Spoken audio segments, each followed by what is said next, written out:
ভাই একটা মুরগি লাগবে, একটা রাজশাহী মুরগি দেন তো। রাজশাহী মুরগি ভাই, দাঁড়ান এক্ষুনি দেখাচ্ছি।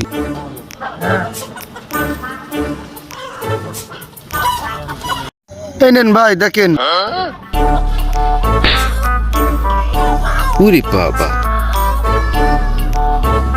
ধর মিয়া, এটা তো রাজশাহীর মুরগি না, এটা তো যশোরের মুরগি। আপনি রাজশাহীর মুরগি দেন, ধরেন।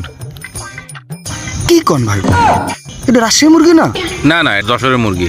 ও দাঁড়ান দাঁড়ান ভাই, আমি রাজশাহী মুরগি দেখাচ্ছি। হ্যাঁ ভাই, এটা রাজশাহী মুরগি, আমি শিওর এটা রাজশাহী মুরগি ভাই। আরে ভাই না, এটা তো ফরিদপুরের। আপনি রাজশাহীর মুরগি দেন, রাজশাহীর মুরগি ধরেন। আপনি কি দেখে টের পেলেন ভাই যে এটা হচ্ছে ফরিদপুরের মুরগি? আরে ভাই, ও আমি পাছা দেখলেই ঠিক পাই কোনটা কোন জায়গার। তাই নাকি ভাই? তাহলে আপনি একটা কাজ করেন, আমি প্যান্টটা খুলে দিয়ে আপনি আমার পুঙ্গা দিয়ে কোন দিন আমার বাড়ি কোন জেলায়।